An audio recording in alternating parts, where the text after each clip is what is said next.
if this is your first time with us, we are just starting a study of the book of Revelation from looking at the writings of John. And we're going to continue that. It started a couple weeks ago. And on the bulletin you received, there's a handout sheet there. And that handout I've kind of put together to be a self-study guide, but also one that could be used if you wanted to lead a Bible study in your home, in your neighborhood, or somewhere else. And for those of you online, it's available.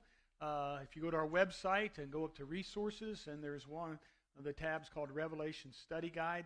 You click on that, and then you go to a page, and you'll see a button there that says you can watch the video. Then underneath that, the manuscript.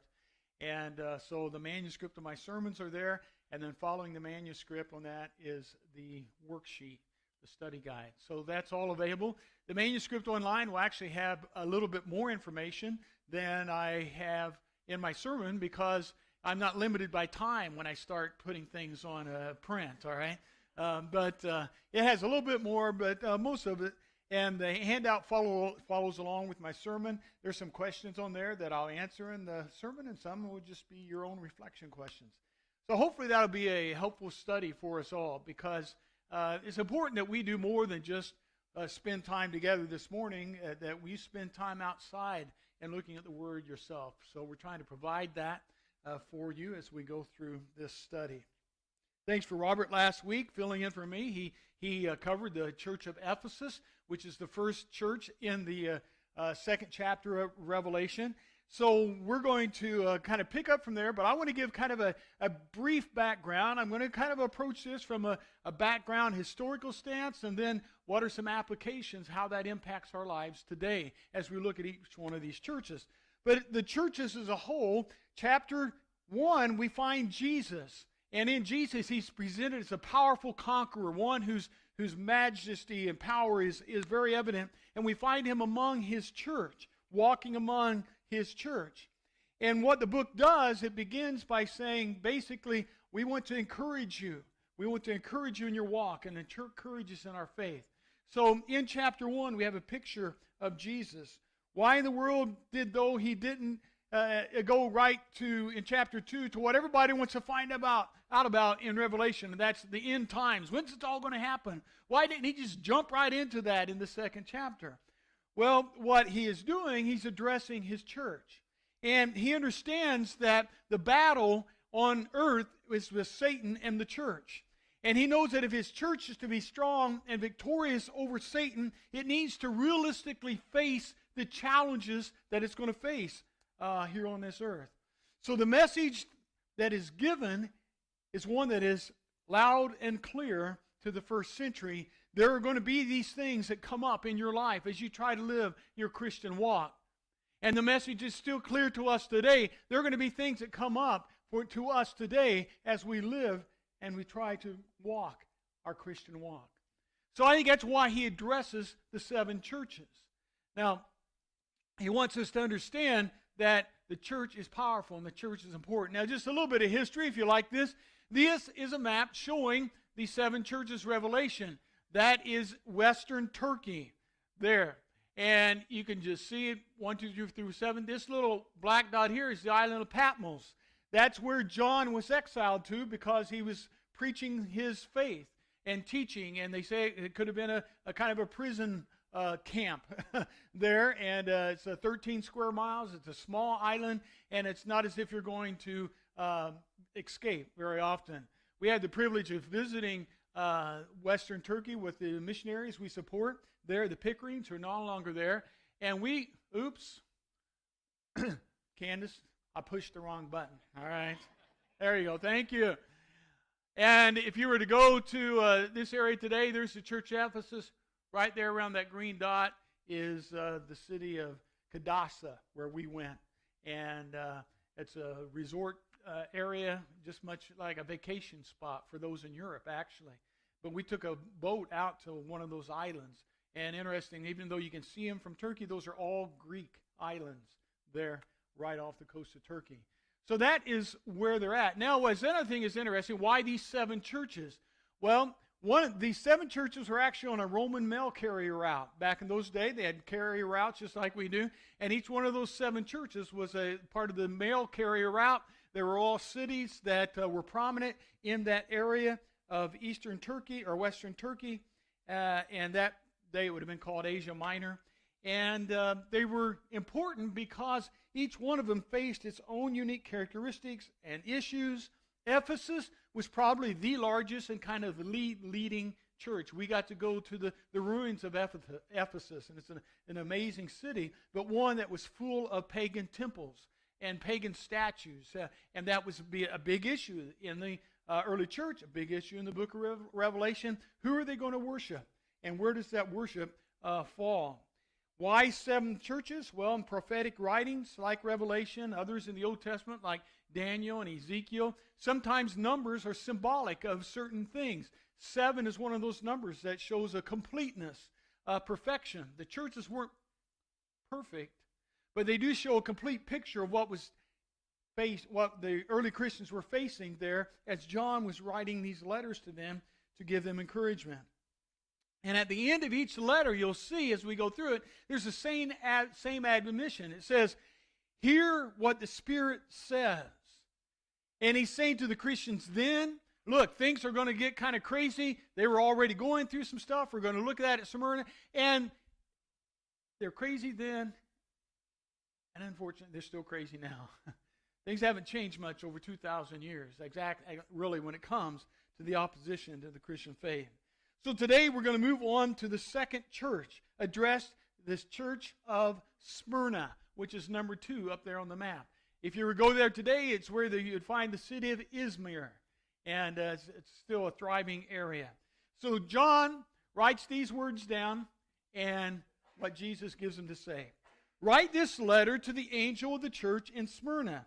This is a message from the one who is the first and the last, who was dead, but is now alive. Now that imagery of the first and the last and the dead being alive, immediately it could have connected with the people of Smyrna because their city at one time had been thriving and then it died out and then it revived. But most importantly, it presents a picture of who? Who is the first and the last? The one who was dead and was alive. Jesus. See, you're already starting to understand symbolic language, all right? You are doing great, all right? Yeah, Jesus in chapter 1 is introduced as the first and the last. Later in the book, it's called the Alpha and the Omega. That's the first and the last letter of the Greek alphabet. Alpha being first, Omega being last. He's the first and the last, the beginning and the end. And he was the one who was dead and who is now alive, which obviously refers to his resurrection. And Jesus gives himself that imagery in chapter 1 when he says, do not be afraid, I am the first and the last, I am the living one, I was dead, and behold, I am alive forever and ever. So that's where we start out with this picture of power, the resurrected Lord who has come back, and he's among his church, and he's giving a message to his church. Then what follows is the words of Jesus to the church of Smyrna. Now, something unique about the church of Smyrna, unlike Ephesus, where he says, well, you're doing pretty good, but I have this against you. You uphold the teachings of Nicolaitans. You let some things go that you shouldn't let go. Smyrna, you don't have any problems. So there's not, yeah, but. Only 2 of the 7 churches have a positive message, and that's Smyrna and Philadelphia. All the rest, there's a specific issue they're dealing with as far as what they believe. Now, there is an issue in Smyrna, but it has to do the result of their belief and what's happening to them. The people of Smyrna were real people living out their daily lives, trying to the best they can to walk for Christ. The biggest opposition came, you'll see that, it talks about the suffering in the next verse. The biggest opposition came, ironically, not necessarily directly from the Roman government, but it came from a group of Jews that opposed Christianity. Jesus had a few issues with groups like that, didn't he? Well, it's carrying over into the New Testament church and the early church. And what the Jews could do is they could be informers against the Jews in the Roman government. More about that later. Because Jesus goes on in verse 9 and says, I know about your suffering and your poverty, but you are rich. Now, Smyrna, what's interesting about that phrase there is Smyrna was a wealthy city. It was known for its wealth. So why in the world is he saying, you guys are really poor? I know you materially, you're poor, yet you live in a wealthy city. How could that happen? Well, possibly two reasons. First, many people worked for the Jewish people in that culture, and if they became Christians, then the Jews would reject them, and they very possibly could lose their job. We see some of this possibly in the book of Acts, where the church began, and then remember the church had to come together and help out each other financially and give them the things they needed. Second reason, and this is probably the major reason, is that once you became a Christian, you denounced the foreign gods. And in those days, we call them labor unions today. Then they were called trade guilds. If you were to be a part of any type of business or something, you had to be a part of that trade guild. And to be a part of that trade guild, you had to participate in the pagan festivals they had, the sacrifices they had, and all kinds of the debauchery which they promoted. And if a Christian was to stand up and say, no, I'm not going to do that, they could have very easily lost their jobs. So why does Jesus then say, you're rich? Well, the good news is Jesus doesn't look at riches from an earthly perspective. He doesn't look at your bank account. He doesn't look at the car you drive. He doesn't look at the home you live in. He looks at the human heart. And it's an amazing compliment that he's giving the Christians here in Smyrna when he says, you are indeed rich, because they were sharing in the blessings of God. And he could see that in their lives, and he could see that in their heart. They saw that it was real. He says, I know about your suffering and all this stuff, but you're rich. You need to understand that. You're really rich in the things that matter. Well, then he goes on.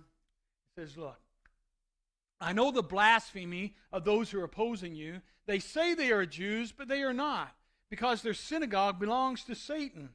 Don't be afraid of what you're about to suffer. The devil will throw some of you into prison to test you. Now, Smyrna was known, it was a Roman city, and it was known to be very, very loyal to Rome. In fact, they wouldn't tolerate anything that went against Rome.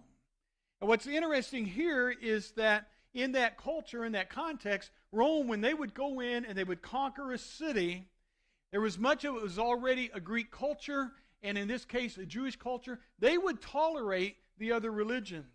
They would tolerate the Jewish synagogue, as long as it didn't directly oppose Rome and threaten its authority or the authority of Caesar. So if you have these Christians that come along, and evidently, as Jesus is saying, it's the Jews here that are opposing you, it's believed that some of the Jews became informers to the Roman government. They would kick the Christians out of the synagogue. That was their place of worship. That was their church. And if you were kicked out of the synagogue, then they no longer found the protection of the Roman law, which allowed worship in the synagogue. And all they had to do was turn Roman officials against these people that they had kicked out, saying they're troublemakers, they're loyal to another king. And then those Roman officials could come and they could put them in prison and put them to death, really whatever they wanted to do. So that's some of the reason he says what he says. He says, look, I know the blasphemy, those that are accusing you are wrong. They say they are Jews, but they are not. How many times did Jesus say to the Pharisees, hey, you guys are all just a bunch of fakes. You say you follow God, but really your heart's not in the right place. That's what was happening here in this early church. And he calls it the synagogue of Satan, because he goes beyond just the Jews, and he says, look, there's something larger behind this. Satan is behind it all. And that sets up for the book of Revelation the great conflict between God and Satan. And you'll see throughout the book of Revelation this struggle, this conquest, this conquering spirit that Satan wants to bring down the Christians, and he wants them to worship the emperor. He wants them to worship something other than God. And that's a conflict you'll see throughout the book of Revelation. And the crescendo of the book of Revelation starts in chapters 19. And I'm not going to give it to you yet. You just have to hang around and figure that out, all right, when we get there. So larger than Rome, Jesus goes on to the real source of the issue.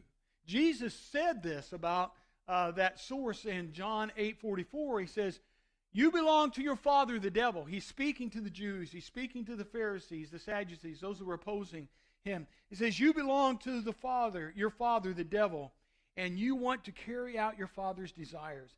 He was a murderer from the beginning, not holding to the truth, for there's no truth in him. And when he lies, he speaks his native language, for he is a liar and the father of liars. So he calls it as it is. And now they're beginning to cause problems. They caused problems for Paul as he traveled and tried to preach.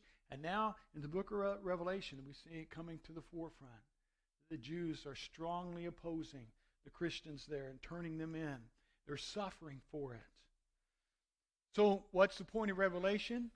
The point of Revelation is to give an encouragement. So listen to the words that follow.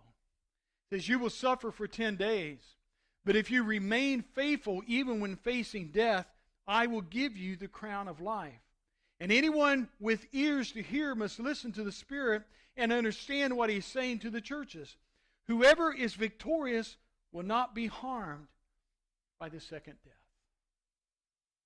So he gives an encouragement at the end.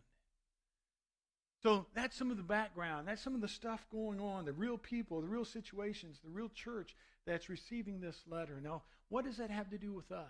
We're not in Smyrna. We don't have Jews turning us in to the Bonita Springs City Council. You know, that's not going to happen. At least I hope not. Let me give you some points of application as I looked at these passages and thought about our lives. And the number one is this: you're not alone. Jesus understands. In verse 10 and 9 and 10, he says, I know the blasphemy of those who opposing you. Don't be afraid of what you're about to suffer. It's not as bad as it would get for the Christians in Smyrna. And as we look at our lives and where we're at today, and we're all going to face different types of suffering in our lives. I wish I could say you'll never have to suffer in your life. Wouldn't that be nice? But we all know there's different types of things that we all face. Christians in Smyrna were facing some tough times. My guess is there'll be times in our lives when we're facing some hard times. But Jesus assures us, he says, I've got this. When he says there, I know. Now, the Greek language had two different words for know or knowledge. One was the head knowledge, the facts, read the book, learn the facts. And the other word was a word for experiential knowledge. I know because I experienced it. The word that Jesus uses here is that experiential knowledge. It says, I know, I understand, I know what it is to suffer. Why? Because he was there. He suffered, and that's the language that he uses here. He says, I know the blasphemy of those opposing you. Was Jesus ever opposed in his life? All the time. And yet he says, do not be afraid. Now, where is Jesus coming from on this? How can he say, do not be afraid? Well, it's because of the assurance that he gives from his life. He said in chapter 1 and in this opening, he says, look, I was dead and now I'm alive forever and ever. He stood the hard times and he knew what it was to be victorious. He saw the end game more than focusing on what was happening in the moment. Book that I'm reading along with this study, guy by the name of Max Donner, and he has a book titled, two books actually, Revelation, a Manual of Spiritual Warfare. And when discussing this passage here, he gave a perspective he'd illustrated in a way I'd never thought of. Let me read it. He says, it is as if somebody says this threat to you. I'm going to come over to your house and go out into your yard and grab some stems of your grass and snap them off. Well, that's not a problem, is it? You can always grow more grass. You'd probably be grateful that someone is trimming your grass. He says, you would not worry about that kind of threat.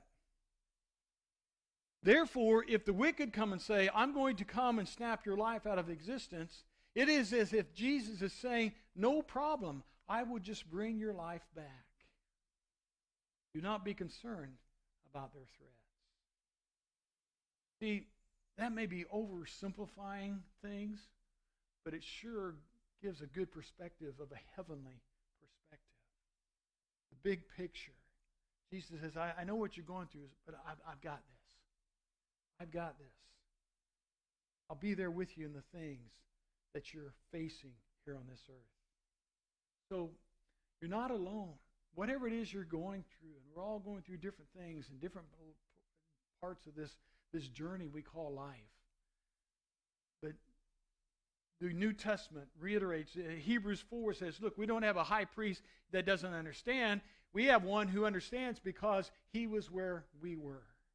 He's gone through the things that we've gone through. So rest assured, in the midst of suffering and pain, even though it's not pleasant, it's not something we even want, Jesus says, I'm going to be there. You'll find that throughout the book of Revelation. He goes on and says, suffering won't last forever. Don't be afraid of what you're about to suffer. The devil will throw some of you into prison to test you. You will suffer for 10 days. Now the phrase, don't be afraid, is one of those phrases, that's easier said than done, right? Because we face all kinds of different things. And as our human nature, we face things and we're fearful of things. But he says, don't be afraid. And then he gives something interesting. Is you're going to suffer some things. I don't know about you, but why do we have to suffer? You ever ask that? Wouldn't it be a lot nicer if we just didn't have to suffer? We had an existence without pain, without tears. Guess what? In the end of Revelation, that's the promise of heaven. There'll be no more tears, no more pain, no more crying, no more sorrow. Not the promise of earth. Jesus understands that and said there is going to be suffering here on this earth. What we want, and this is the ironic thing about what we want is what he promises us in heaven. Yet so many times we want heaven here on earth. And it doesn't always work that way. So what do you do when it doesn't work that way? Well, many times what happens when you go through a tough time? Your faith grows. It becomes stronger. You learn that you have to depend on someone other than yourself. You have to say, I guess I'm really not in charge here. I guess I'm not in control of everything. And that strengthens us. And that is not an easy lesson sometimes. But Jesus doesn't say here, well, I'm going to make it so you never have to suffer. No. But I'm going to promise you a time when that won't have to be. We'll get to that. So the example that is given here is interesting also. That last phrase, he says, somewhere you're going to be thrown into prison to test you. That prison could be literally for them, prison, jail. But also for us, it could be the many things that lock us in. We become slaves to sin. We become things in our life that just lock us down and keep us from, finding freedom in life because we're so bound by all these things. And we may all have to suffer that. But he says, this you will suffer for 10 days. You're thinking, oh, good, only 10 days, I can handle that. If I only have 10 days of suffering in my life, I'll take that. But here's an example also of numbers in Revelation, as well as other prophetic literature in the Old Testament, that numbers also are used to communicate a message. And it's believed that the 10 days is symbolic for a period of time.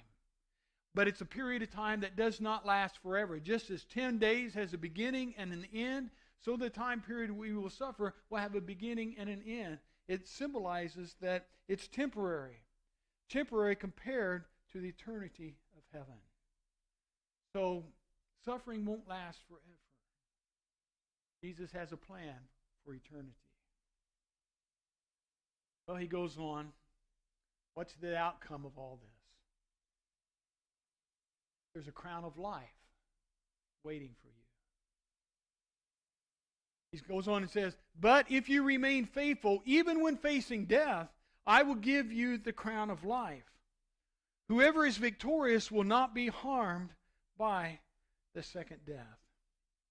That's interesting. He's giving a promise. Promise of a crown of life. You may have heard of a guy by the name of Polycarp. Polycarp was considered one of the early Christian leaders in the church. We know that Polycarp was martyred, burned at the stake, when he was 86 years old in the year 155 AD. And interesting enough, Polycarp came from Smyrna. He lived in Smyrna. Now, if you do the math, 155 minus 86, there's a good possibility that Polycarp was a young man in his early 20s when John wrote these words to Revelation. There's a likelihood that the words that we are reading were words that Polycarp heard when he was a young man in his early 20s. And he's considered one of the first Christian martyrs, and we have a record of the conversation that took place on his trial there with the Roman officials. And let me just read a summary of it. You can look up Polycarp and on Google, and you'll find a lot more information. But here's a summary. He being Polycarp, had been asked to say, "Caesar is Lord," emperor worship. Key in the book of Revelation, all right? He had been asked to say, "Caesar is Lord," but he refused. Brought to the stadium, the proconsul urged him, saying, "Swear, and I will set you free. Deny Christ." And Polycarp answered, 86 years I have served him, and he never did me any injury. How then can I blaspheme my king and my Savior? And when the proconsul again pressed him, the old man answered, "Since you insist that I should swear allegiance to Caesar and pretend not to know who and what I am, hear me declare with boldness, I am a Christian." And when he made that declaration, it says, soon afterwards the people began to gather wood, the Jews especially, according to the custom, eagerly assisting them. Then Polycarp was burned at the stake. Several things amazing about that account. One, it just reiterates so much of what is said to the church in Smyrna. The Jews eagerly assisting, the insistent that they follow and worship Caesar. But Jesus said, if you remain faithful even to death, I will give you the crown of life. Whoever is victorious will not be harmed by the second death. Jesus is telling them and he's telling us that he's got this. And there's a crown of life waiting for us in eternity. So let me just leave you with this challenge. Jesus lives. Are you willing to make the effort to do what it takes? Anyone with ears to hear must listen to the Spirit and understands what he is saying to the churches. Are you willing to listen? Are you willing to listen to the Spirit? Are you willing to admit that there's a difference between hearing and listening? The hearing is just hearing noise. Listening is taking what you hear and translating it to your heart and letting it make a difference. So are you willing to do the work it takes to understand what it takes? And if you are, guess what? Revelation has a great message for you. You win. I win. The crown of life waiting for us in eternity. That's what Jesus wants for us. He wants us to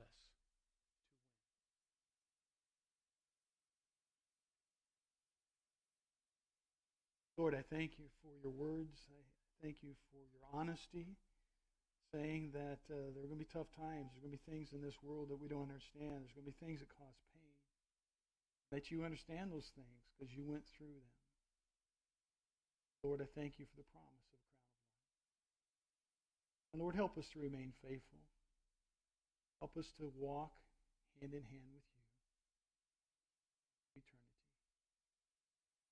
In Jesus' name we pray. Amen. We're going to stand and sing a couple more songs, and today we're going to also share some baptisms that we'll be preparing during those songs. We're happy for that. So let's continue to worship.